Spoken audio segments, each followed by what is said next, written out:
In the shadows of Vatican walls, a secret passed from ring to lips, and a pope would never wake again. This is the story of a murder so subtle, so entwined with the ambitions of men and the sanctity of faith, that its traces were nearly erased from history, save for a single deadly artifact, the infamous poison ring. Let us know which country you're listening from. We love to hear where these stories reach, and don't forget to subscribe for more deadly history. Now step with me into the candlelit corridors of Renaissance Rome, where the scent of incense mingled with the iron tang of ambition, and where the line between salvation and damnation was drawn not in scripture, but in blood. The year is 1590. The Eternal City is a crucible of power, its streets echoing with the footsteps of cardinals, merchants, and spies. The papacy, far from being a mere spiritual office, is the throne of Europe's most coveted kingdom. The man who wears the fisherman's ring commands armies, crowns kings, and shapes the fate of nations. But in this age, the papal tiara is as much a target as a prize. Pope Urban VII, born Giovanni Battista Castagna, has reigned for only 13 days. His election was a compromise, a fragile peace between warring factions, the Spanish, the French, the Medici, and the Orsini. Each family, each nation, has its own candidate, its own secrets, and its own knives. Urban is old, frail, and, most dangerously, honest. He has vowed to reform the Vatican's finances, to root out corruption, to end the sale of indulgences. In the eyes of many, he is a threat. On the night of September 26, 1590, a storm lashes the city. Thunder rattles the windows of the Apostolic Palace. In a small private chamber, Pope Urban sits at his desk, penning a letter to his nephew. The candlelight flickers, casting long shadows across the marble floor. Outside, a trusted servant, Antonio della Rovere, waits with a tray of figs and honeyed wine. The Pope, weary from a day of audiences and intrigue, accepts the offering with a tired smile. He does not know that death is already at his lips. The poison ring is a marvel of Renaissance craftsmanship. Forged in Florence, its band is thick, set with a dull garnet. But beneath the stone lies a hidden compartment, sealed with a twist. A gentle pressure from the thumb, and a tiny pinprick hole appears at the base. A drop of liquid, colorless, tasteless, can be released into a cup, a bowl, or, as in this case, onto a single fig. The poison itself is a closely guarded secret. Some say it is derived from the venom of the viper, others from the seeds of the deadly nightshade. In the private notes of a Venetian apothecary, discovered centuries later, the recipe is described as a tincture of belladonna, aconite, and white arsenic, distilled thrice and rendered invisible to the tongue. It kills not with violence, but with silence. A slowing of the pulse, a tightening of the chest, a gentle sleep from which there is no waking. Antonio, the servant, is not the true assassin. He is a pawn, chosen for his loyalty and his ignorance. The ring is wielded by another, a man whose name is lost to history, but whose presence is felt in every shadowed corner of the Vatican. Some whisper it was Cardinal Ascanio Colonna, a rival of Urban's reforms. Others point to a French envoy, desperate to prevent a Spanish-dominated papacy. The truth, as always, is buried beneath layers of rumor and fear. In the hours that follow, Pope Urban retires to his bedchamber. He complains of a bitter taste, a heaviness in his limbs. His confessor, Father Matteo, is summoned. The Pope's breathing grows shallow. His skin turns ashen. By dawn, he is dead. The official cause is declared to be malaria, a common affliction in Rome's humid autumn. But within the Vatican, whispers spread like wildfire. The College of Cardinals convenes in secret. The body is embalmed with unseemly haste. Urban's reforms are quietly abandoned. The conclave prepares to elect a new pope, one more amenable to the old ways. Yet, in the margins of a diary kept by a minor canon, a single line is scrawled in hurried Latin: Annulus mortis, venenum in ficu, papa non surrexit, the ring of death, poison in the fig. The Pope did not rise. The poison ring itself vanishes from the record. Some say it was melted down, its secrets lost forever. Others claim it passed from hand to hand, a tool of silent murder in the courts of Europe. In the archives of the Medici, a letter survives, written in cipher. The device is most effective. None suspect. The Holy Father sleeps with the angels. But the story does not end with Urban's death. For in the weeks that follow, a wave of paranoia sweeps through the Vatican. Servants are dismissed, cardinals accused, confessions extracted under torture. The Spanish ambassador demands an inquiry. The French threaten to withdraw their support. The city holds its breath, waiting for the next blow to fall. In a hidden chamber beneath the Apostolic Palace, a group of men gather in the dead of night. They speak in hushed tones, their faces obscured by the flickering light. On the table before them lies a single object, a ring, its garnet stone glinting in the gloom. One by one, they swear an oath of silence, binding themselves to secrecy. The ring is entrusted to a new keeper, its deadly purpose undiminished. Outside, the bells of St. Peter's toll for the dead Pope. The city mourns, but few weep for Urban. In the palaces of Rome, the game of power continues as ruthless and unforgiving as ever. And somewhere in the labyrinthine corridors of the Vatican, the poison ring waits, silent, patient, and ready to strike again. But how did such a device come to exist? Who first conceived of murder by jewelry, and what secrets did its makers guard? To answer these questions, we must journey back, beyond the death of Urban VII, beyond the intrigues of Renaissance Rome, to the origins of the poison ring itself, and the dark alchemy that made it possible. For in the world of popes and princes, trust is a luxury few can afford, and in the end, it is not the sword, but the drop of poison that decides the fate of empires. The ring, glinting in the candlelight of that clandestine Vatican chamber, was more than a tool of murder. It was the culmination of centuries of knowledge, fear, and ambition.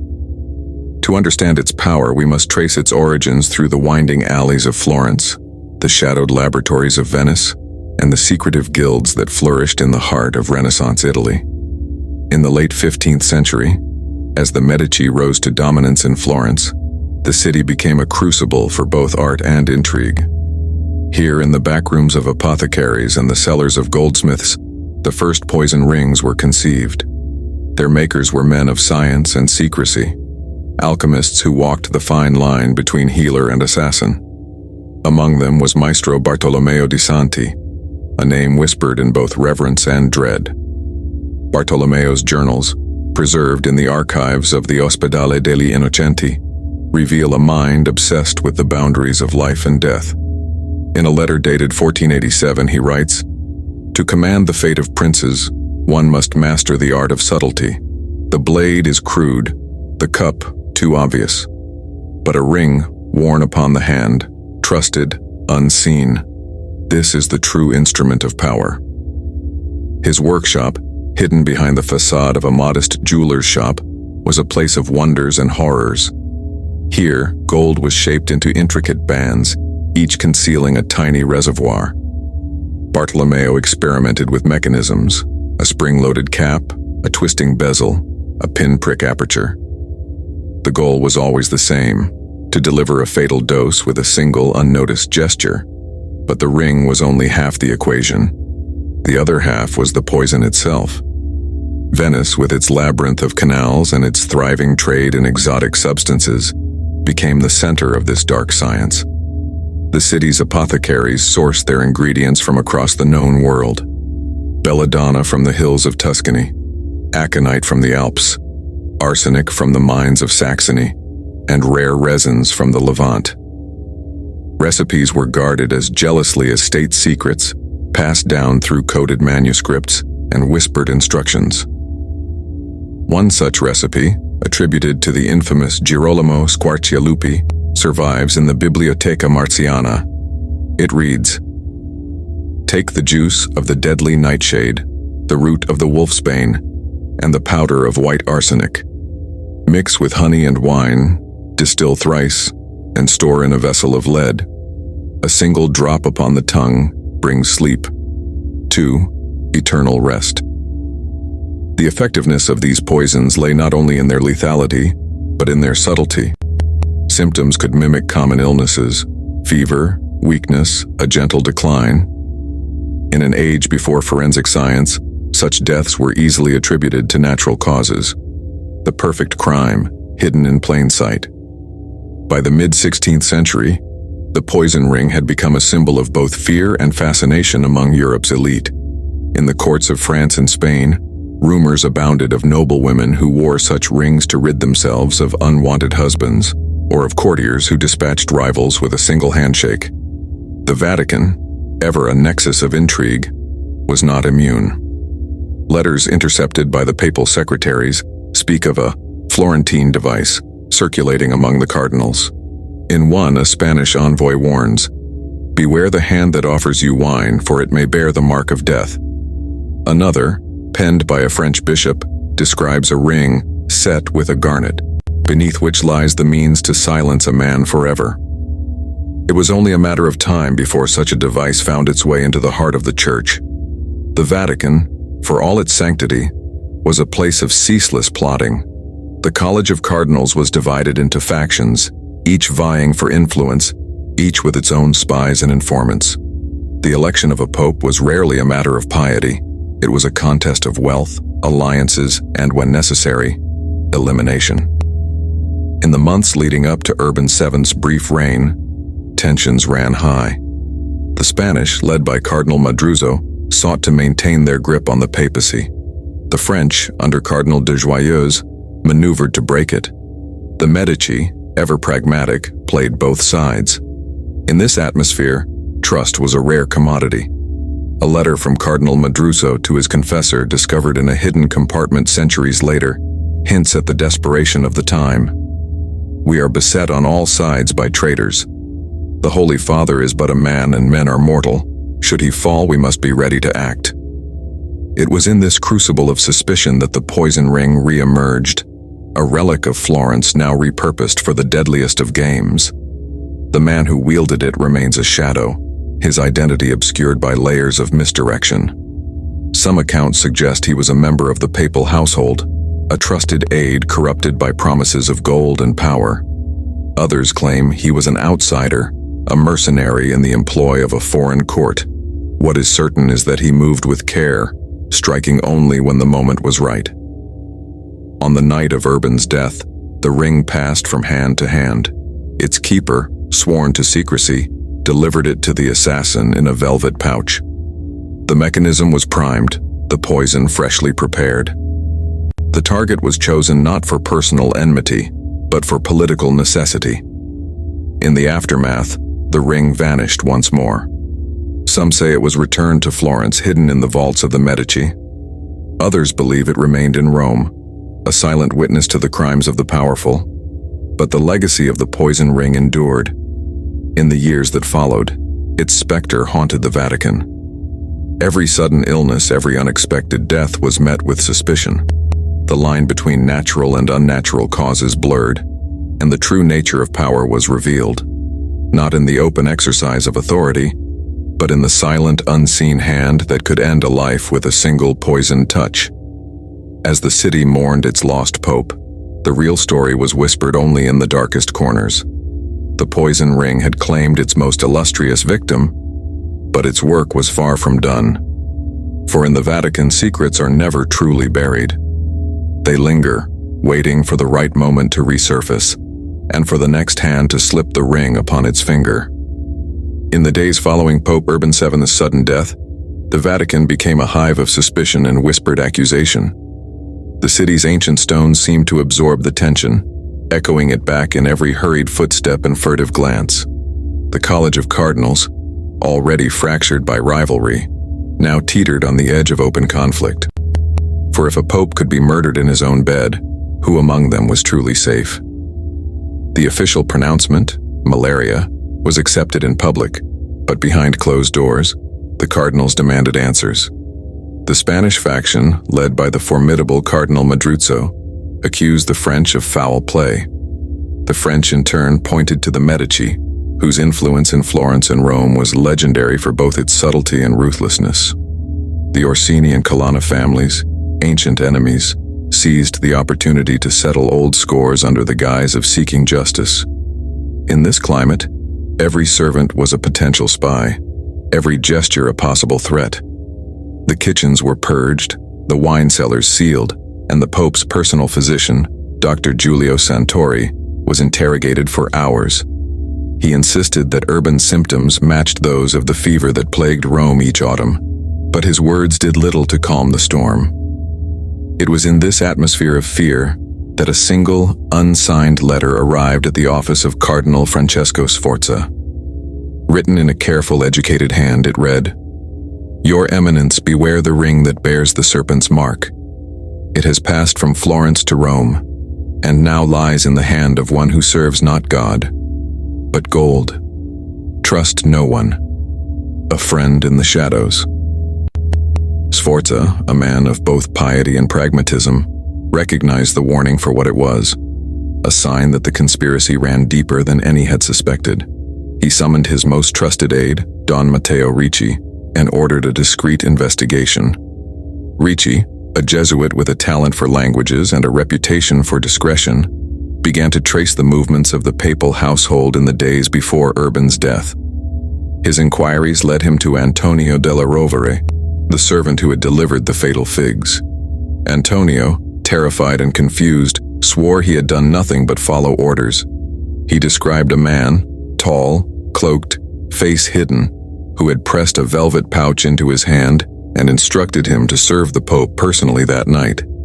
The pouch, Antonio said, was gone by morning. Ricci pressed further, seeking out the palace's apothecary, Sister Benedetta. She recalled a stranger visiting her shop days before the Pope's death, asking for belladonna and aconite under the pretense of treating a nobleman's insomnia. She had refused, but the man had left a gold florin on her counter, a sum far greater than the herbs were worth. The pieces began to fit together. Someone with knowledge of poisons, access to the papal household, and the means to bribe or threaten those in their way had orchestrated the murder. But who? And for what purpose? As Ricci delved deeper, he uncovered a network of informants and agents, each loyal to a different master. The Medici maintained a small army of spies in Rome, their reports smuggled out in the seams of priests' robes. The Spanish ambassador, Don Pedro de Mendoza, kept a ledger of bribes paid to Vatican officials. Even the French nuns at Santa Maria della Pace were rumored to pass messages in the loaves of bread they baked for the poor. In the midst of this web, the poison ring itself became a symbol of the Vatican's corruption, a reminder that even the holiest of offices could be tainted by ambition and greed. A week after Urban's funeral, Ricci received a second letter, this one sealed with black wax and bearing no signature.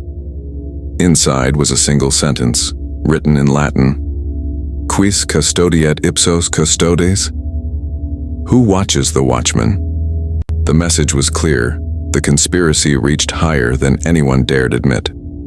Ricci reported his findings to Cardinal Sforza, who in turn brought them to the attention of a select group of cardinals known as the Congregation of Vigilance. This secretive body, formed in the wake of previous scandals, was tasked with rooting out heresy and corruption within the Church. Now, it turned its gaze inward, seeking the hand that had wielded the poison ring. The congregation's investigation was swift and merciless. Servants were arrested, their quarters searched. Several cardinals were placed under house arrest, their correspondence seized. The Vatican's master goldsmith, Maestro Lorenzo, was summoned and questioned about any recent commissions for unusual rings. He denied all knowledge, but his hands trembled as he spoke. In the course of their search, the investigators uncovered a hidden compartment in the late Pope's study. Inside, they found a small leather-bound journal, its pages filled with Urban's cramped, anxious script. The final entry, dated the night before his death, read, "I fear the shadows grow longer with each passing day. There are those who would see me silenced, who whisper of Florence and poison. I place my trust in God, but I know not whom to trust among men." The journal was quietly removed from the record, its contents shared only among the highest ranks of the congregation. The official story remained unchanged. Pope Urban VII had died of natural causes, but within the Vatican, the truth was known, if not spoken aloud. As the conclave prepared to elect a new pope, the poison ring was nowhere to be found. Some believed it had been smuggled out of Rome, hidden among the treasures of a departing ambassador. Others whispered that it remained within the Vatican, passed from one conspirator to another, its deadly secret intact. The city held its breath, waiting for the next move in a game that had already claimed the life of a pope. In the silence that followed, trust became the rarest commodity of all. For in the Vatican, every ally could be an enemy, and every gesture, no matter how innocent, might conceal the touch of death. The death of Pope Urban VII cast a long, chilling shadow over the Vatican. As the bells of St. Peter's faded into uneasy silence, the College of Cardinals gathered for the sacred and perilous ritual of conclave. The Sistine Chapel, with its frescoed ceilings and marble floors, became a fortress. Its doors were locked, its windows shuttered, and its halls patrolled by Swiss guards whose eyes missed nothing. Yet, for all the outward show of security, the true danger lay within. The cardinals entered the conclave cloaked in suspicion. Each man carried not only the weight of his office, but the burden of secrets and alliances. The air was thick with incense and fear. Whispers echoed beneath the painted gaze of Michelangelo's Last Judgment. Who had killed Urban? Who would be next? And, most pressing of all, who would wear the tiara now? The rules of conclave were strict. No messages in or out, no contact with the outside world. But rules in Rome were made to be bent. Servants smuggled notes in the folds of vestments. Pages carried coded signals in the arrangement of candles. Even the food, bread, cheese, wine, became a vehicle for clandestine communication. The poison ring, though unseen, haunted every meal. Cardinal Sforza, now a silent leader among the wary, moved through the conclave with measured caution. He watched as alliances shifted with each ballot, as promises were made and broken in the span of a whispered prayer. The Spanish and French factions circled each other like wolves, each seeking to tip the scales in their favor. The Medici, ever the kingmakers, played both sides, their true intentions hidden behind polite smiles. On the second night, a rumor swept through the chapel. A cardinal had fallen ill after supper. The man, Cardinal Orsini, a vocal supporter of Urban's reforms, was found pale and sweating in his cell. The physician declared it a fit of the stomach, but the others were not so sure. Eyes darted to the serving boys, to the silver goblets, to the hands that had poured the wine. The specter of the poison ring loomed larger than ever. In the hours that followed, the cardinals grew restless. Some demanded an end to the conclave, fearing for their lives. Others insisted that the election must proceed, lest the church appear weak before the world.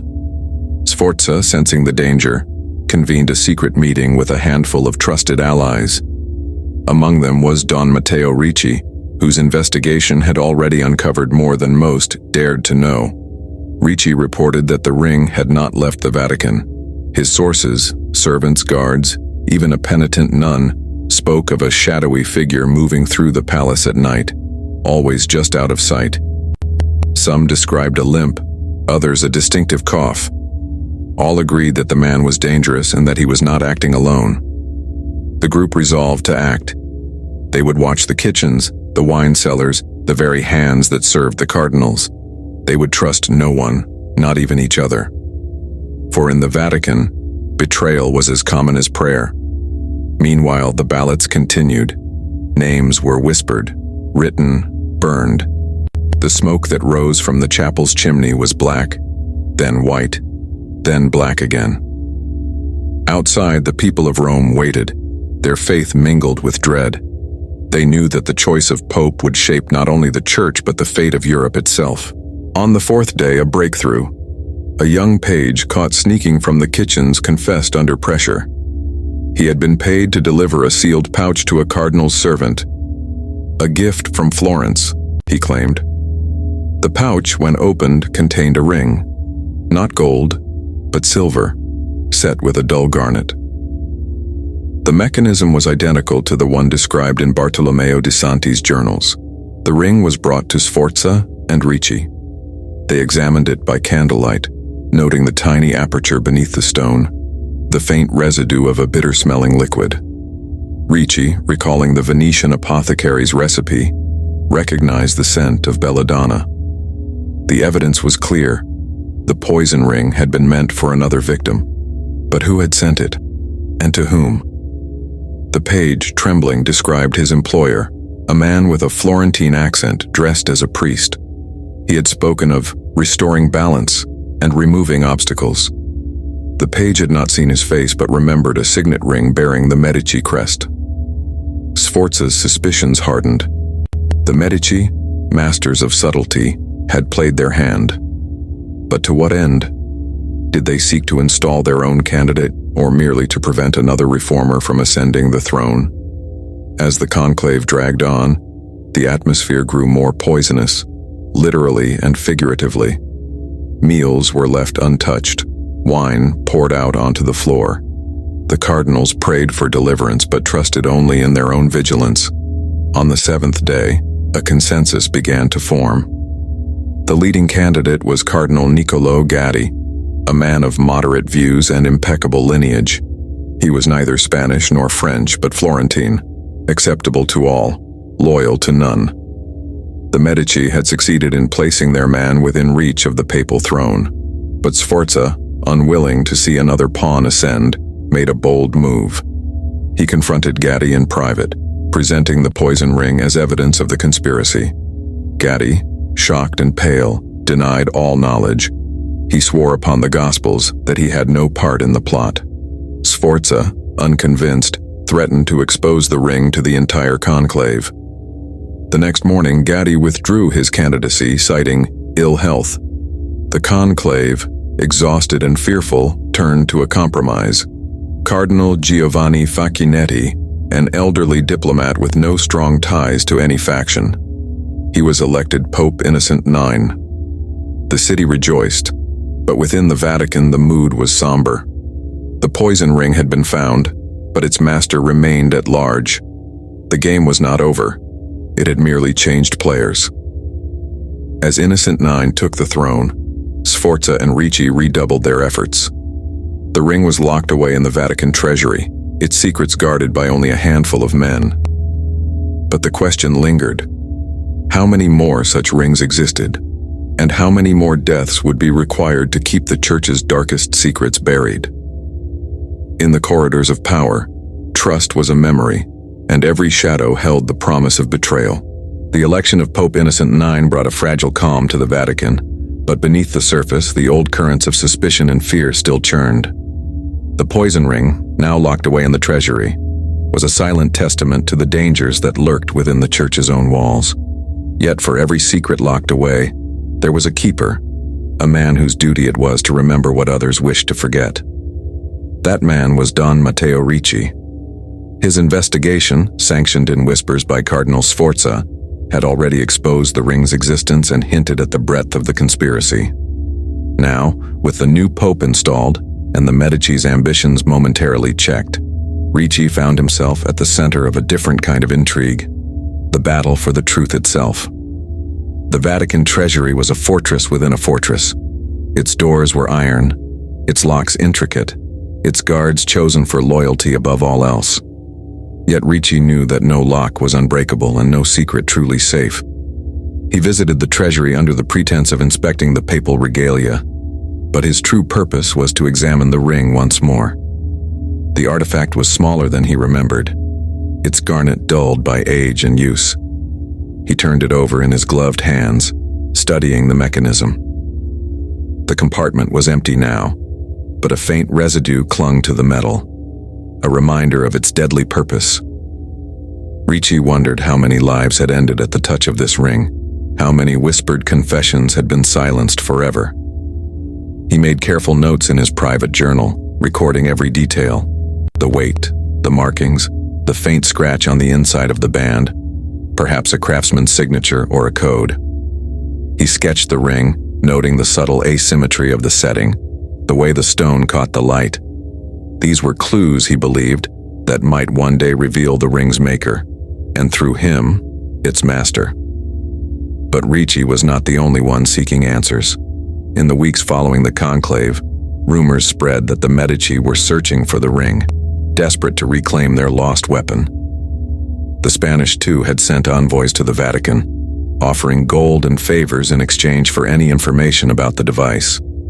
Even the French ambassador, ever the diplomat, hinted at a willingness to assist in the investigation, provided, of course, that France's interests were protected.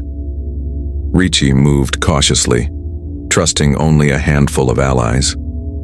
He met with Sforza in the gardens at dusk, their conversations masked by the sound of fountains and the rustle of leaves. They spoke in riddles, careful never to name names or speak too plainly. The danger was too great. The walls, they knew, had ears. One evening, as Ricci returned to his quarters, he found a letter slipped beneath his door.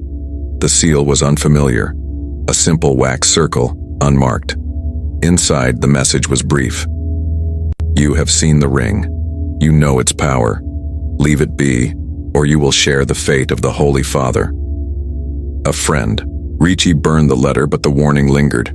He redoubled his precautions, sleeping with a dagger beneath his pillow and tasting his wine before every meal. He trusted no one, not even the priests who brought him news from the outside world. Yet, for all his caution, Ricci could not ignore the pull of the mystery. He began to trace the ring's history, searching the Vatican archives for any mention of similar devices. He found references in the ledgers of the papal goldsmiths, payments for special commissions, always in cash, always under false names. He discovered a letter from a Florentine merchant, boasting of a gift for His Holiness, more precious than gold. And in the diary of a long-dead cardinal, he found a chilling entry. "The ring has passed to new hands. Its work is not yet done. May God forgive us all." Ricci's search led him beyond the Vatican, into the tangled streets of Rome. He visited the apothecaries of Trastevere, the goldsmiths of the ghetto, the shadowy taverns where information was traded like coin. He asked careful questions, always listening more than he spoke.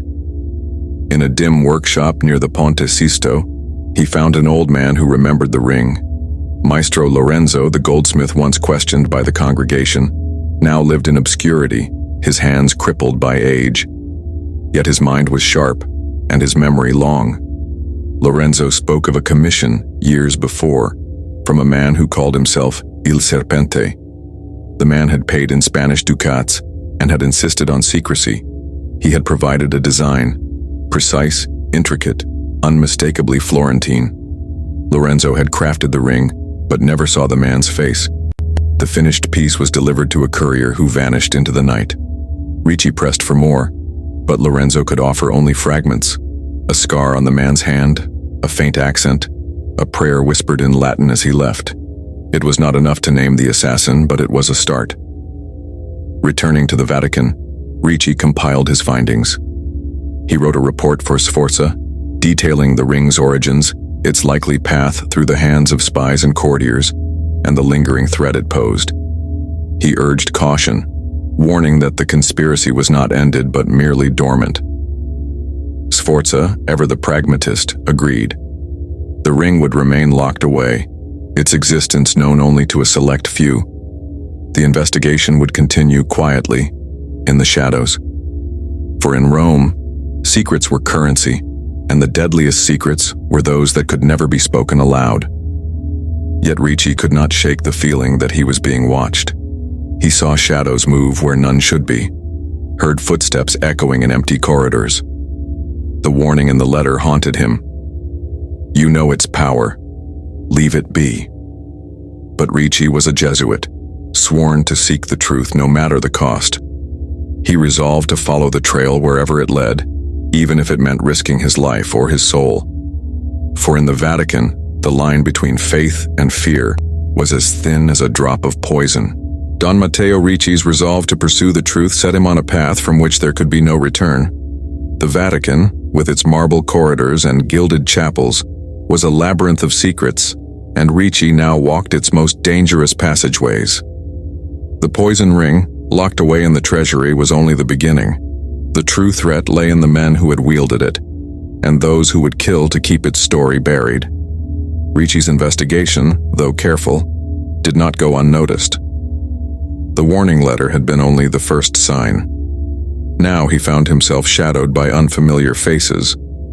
A friar who lingered too long in the library, a merchant who watched him from across the piazza, a beggar who seemed to know his name. Ricci trusted his instincts, and his instincts told him he was being hunted. He confided in Cardinal Sforza, who urged caution. "You have seen what happens to those who know too much," Sforza warned, his voice low. "The Church is not immune to the world's darkness. We must move as shadows do, quietly, and with great care."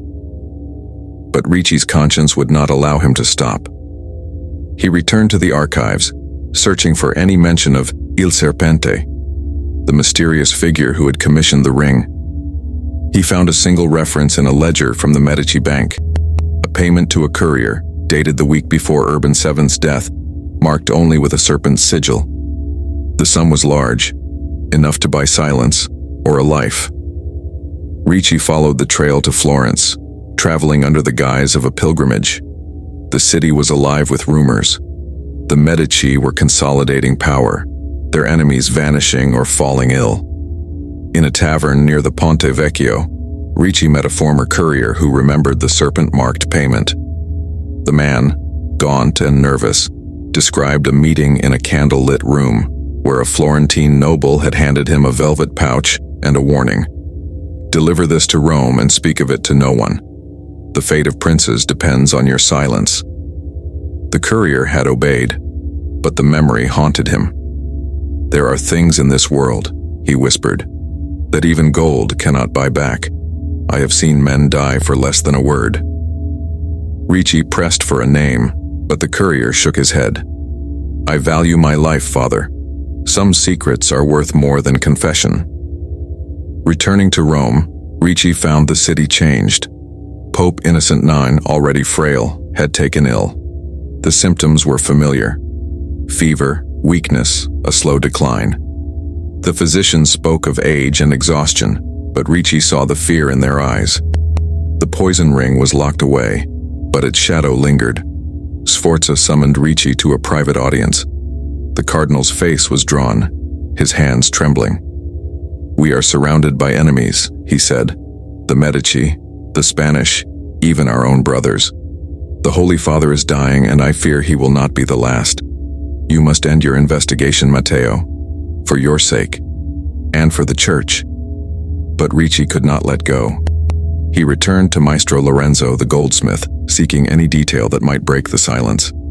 Lorenzo, weakened by illness, confessed that he had crafted more than one ring.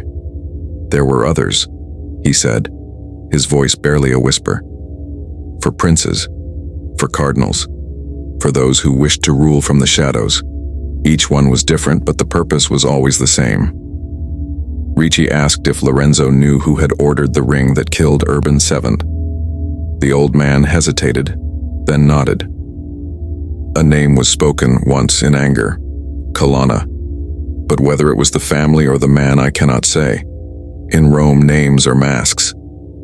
The Colonna family, ancient rivals of the Orsini, power brokers in the papal court.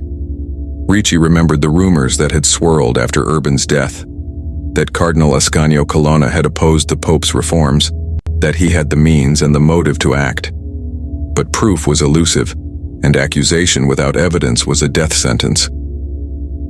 Ricci returned to the Vatican, his mind racing.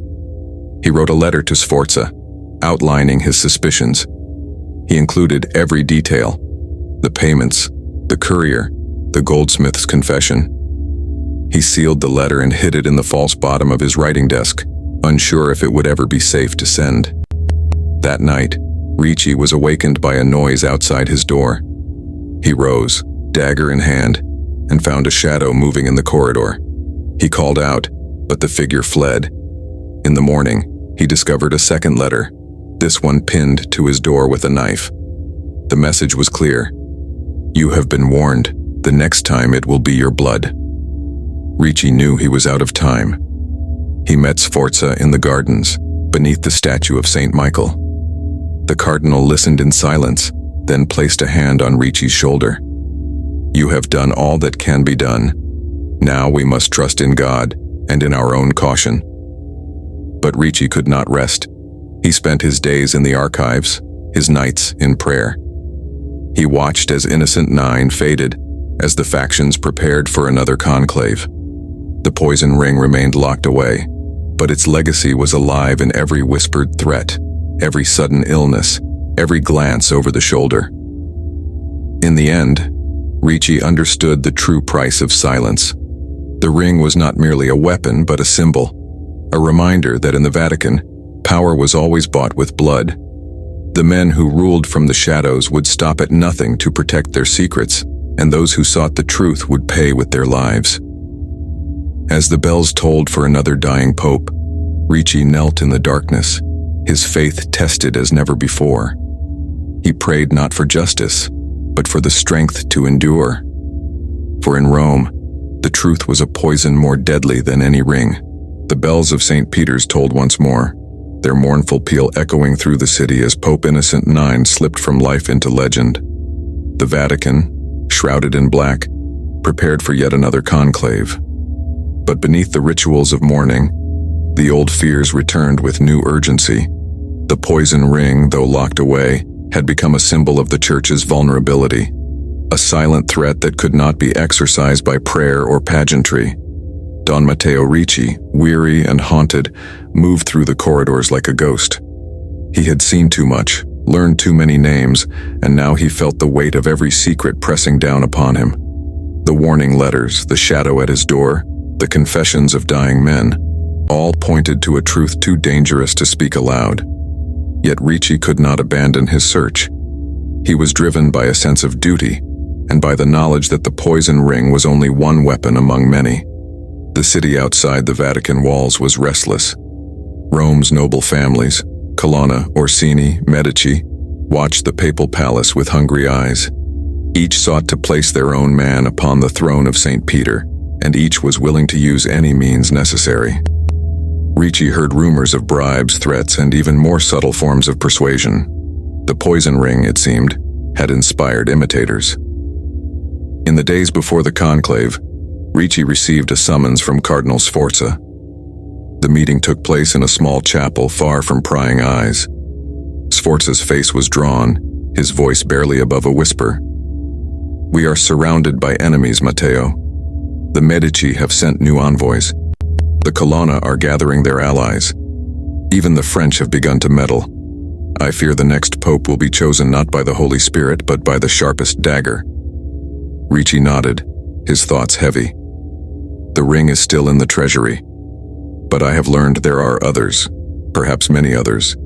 Maestro Lorenzo confessed to making more than one, and the Colonna name was spoken in connection with Urban's death." Sforza's eyes narrowed. "We must act, but carefully. If we accuse the Colonna without proof, we will be destroyed. If we do nothing, the Church will rot from within." The two men agreed on a plan. Ricci would seek out a final witness, someone who might know the truth of the ring's journey from Florence to Rome. Sforza, meanwhile, would use his influence to protect Ricci from the worst of the Vatican's dangers. That night, Ricci visited the convent of Santa Maria della Pace. There, in a quiet cell, he found Sister Benedetta, the apothecary who had once refused to sell belladonna to a stranger. She greeted Ricci with wary eyes, her hands folded in her lap. "I remember the man who came for the poison," she said softly. "He was not alone. There was another, a priest, I think, with a scar on his hand. They spoke in whispers, but I heard the name, Colonna. I told them I would not help, and they left. But I saw them again, days later, near the palace." Ricci pressed her for more, but Benedetta could only offer fragments. A glimpse of a velvet pouch, a hurried exchange of coins, a prayer muttered in Latin. Still, it was enough to confirm his suspicions. The Colonna had been involved, and the ring had passed through many hands before reaching the Pope. Returning to the Vatican, Ricci found the city in turmoil. The conclave was set to begin and the factions were already maneuvering for advantage. Sforza met him in the gardens, his face grim. "There has been another death," the cardinal said. "A servant in the papal kitchens. Poisoned, they say, though the official word is accident. The message is clear. We are being watched." Ricci felt a chill run through him. The poison ring was not the only weapon in play. The men who wielded it were still at large, and they would stop at nothing to protect their secrets. That night, Ricci made his way to the treasury. He convinced the guards to let him see the ring, citing Sforza's authority. Alone in the dim chamber, he studied the artifact once more. The garnet glinted in the candlelight, its surface marred by tiny scratches. Ricci turned the ring over, searching for a clue he might have missed. At last, he found it. A faint inscription, almost invisible, etched inside the band. The Latin words read, "In tenebris regnat veritas," in darkness, truth reigns. Ricci copied the inscription into his journal, his mind racing. The phrase was familiar, a motto used by a secret society within the Vatican, known as the Custodes Umbrae, the Keepers of the Shadow. Founded centuries earlier, the society's purpose was to protect the Church from threats both within and without. But over time, its members had become a law unto themselves, wielding power in the name of secrecy. Ricci realized, with a sinking heart, that the poison ring was not merely a tool of murder, but a symbol of the Custodes Umbrae's authority. The society had sanctioned the killing of Urban VII, and perhaps others, in the name of preserving the Church. He returned to Sforza, sharing his discovery. The cardinal listened in silence, then crossed himself. "We are dealing with forces beyond our reach, Matteo. The Custodes Umbrae answer to no one. If they have decided that a pope must die, there is nothing we can do." Ricci refused to accept this. He resolved to confront the society, to demand answers. He wrote a letter, addressed to the Custodes Umbrae, and left it in the confessional of St. Peter's, a place where secrets were both spoken and kept. Days passed with no reply. The conclave began, and the city held its breath. Ricci watched from the shadows, waiting for a sign. At last, a message arrived. A single sheet of parchment, sealed with black wax, delivered to Ricci's cell. The words were few, but chilling. "You have seen the darkness. Speak of it, and you will join the dead. In tenebris regnat veritas." Ricci understood. The truth was a poison, and those who sought it risked everything. The poison ring was only the beginning. The real power lay in the silence that followed. As the cardinals gathered to choose a new pope, Ricci knelt in prayer, his faith battered but unbroken. He had uncovered the truth, but at a terrible cost. The last confession had been made, not in words, but in blood. The conclave of 1591 unfolded beneath a pall of dread. The Sistine Chapel's sacred silence broken only by the shuffling of feet and the low murmur of prayers. Outside, Rome's streets seethed with rumor. Inside, the cardinals' faces were drawn, their eyes wary. The poison ring and the shadowy hand that wielded it had changed the rules of power. No one could be certain who was friend, who was foe, or who might be next. Don Matteo Ricci, marked now by the Custodes Umbrae, moved with the caution of a hunted man. He kept to the shadows, his journal hidden beneath his robes, his every word measured. The warning from the secret society echoed in his mind. "Speak of it, and you will join the dead." Yet Ricci's resolve did not falter. He had seen the cost of silence, and he would not let the truth die with him. Cardinal Sforza, too, felt the weight of the secret. He watched the conclave unfold, noting the subtle gestures, the coded glances, the alliances shifting like sand. The Medici, the Colonna, the Spanish, the French, all maneuvered for advantage, but now each move was shadowed by fear. The poison ring had become a symbol of the Church's hidden war, a reminder that even the holiest office was not immune to mortal peril. On the third day, a compromise candidate emerged. Cardinal Ippolito Aldobrandini, a man of learning and caution, respected but not loved. He was elected Pope Clement VIII, his coronation a muted affair. The city rejoiced, but within the Vatican, the mood was somber. The poison ring had not been used again, but its presence was felt in every cautious glance, every guarded conversation. Ricci, sensing the danger closing in, prepared to leave Rome. He packed his few belongings, including his journal and the sketches of the ring. Before he could depart, however, he was summoned to a final meeting with Sforza. The cardinal, older and grayer than Ricci remembered, spoke with grave urgency. "You have done what few dared, Matteo. You have seen the darkness that dwells within these walls, but you must understand, some truths are too dangerous to speak. The Custodes Umbrae are not merely assassins. They are the guardians of the Church's most perilous secrets. If you expose them, you risk not only your life, but the very stability of Christendom." Ricci nodded, understanding the burden he carried. If the price of silence is more blood, then what have we truly preserved? Sforza's eyes were sad. We preserve the Church, flawed though it may be.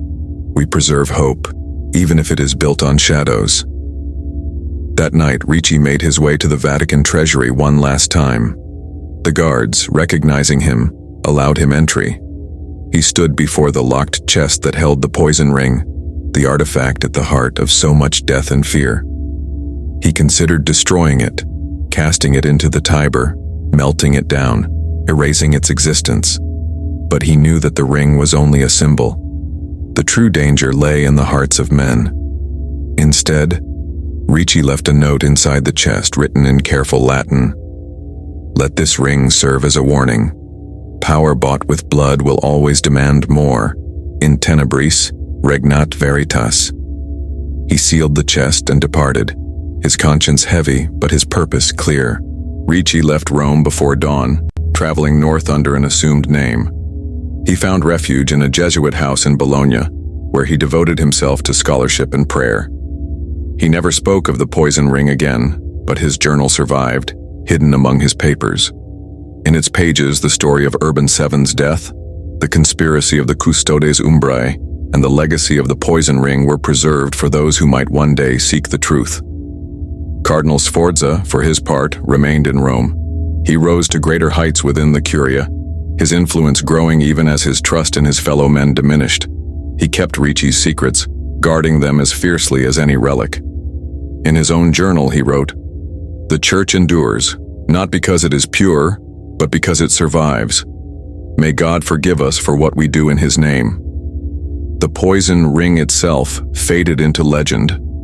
Some said it was lost, others that it was hidden deep within the Vatican's vaults, guarded by the Custodes Umbrae. Whispers persisted for generations, of sudden deaths, of popes who fell ill without warning, of a ring that passed from hand to hand, leaving only silence in its wake. Centuries later, in the archives beneath St. Peter's, a young Vatican archivist named Lucia Bellini stumbled upon a sealed box, its lock rusted with age. Inside, she found a ring, gold set with a dull garnet, its mechanism still intact. Alongside it was Ricci's note, the Latin words as clear as the day they were written. Lucia brought the discovery to her superior, who examined the ring in silence. After a long pause, he returned it to the box and locked it away once more. "There are some stories," he said quietly, "that are best left in the shadows." But Lucia could not forget what she had seen. She copied Ricci's note into her own journal, adding a line of her own. How many times has history been rewritten by a drop of poison? The question lingered, unanswered, in the silent halls of the Vatican. The poison ring, artifact of betrayal and ambition, remained hidden, but its legacy endured. For in the corridors of power, the line between faith and fear, between truth and silence, is as thin as a whisper, as sharp as a blade, as deadly as a single drop of poison. And so, the story ends as it began. in the shadows of Vatican walls, where secrets pass from ring to lips and history is written not only in ink, but in blood. You have just heard the true and chilling account of the infamous poison ring that led to a pope's demise, a story woven from the hidden threads of power, betrayal, and silence within the heart of the Vatican. If you listened closely, you heard not only the tale of a single ring, but the echo of a question that haunts every age. How much of history is shaped by what is never spoken, by the secrets that remain locked away, and by the hands that move in darkness? The poison ring itself may rest in a forgotten vault, its garnet dulled by centuries, its mechanism silent. Yet its legacy endures, in every rumor of sudden death, in every unexplained illness, in every page of history that ends with a question mark instead of a period. Perhaps somewhere in the labyrinth of Vatican archives, another document waits to be found. Perhaps the custodes umbrae still keep their vigil, guarding secrets too dangerous for daylight. Or perhaps, as some believe, the ring has passed into other hands, its purpose unchanged. We may never know the full truth, but as long as there are those willing to look beyond the official story, to question the silence, and to follow the faintest trace of poison through the corridors of power, the shadows will never be complete. Thank you for joining us on this journey into the hidden history of the papacy. If you found this story as compelling as we did, let us know where you're listening from and subscribe for more tales where faith, power, and danger intertwine. Until next time, remember, in the world's oldest halls of power, some secrets are written in ink and some in poison.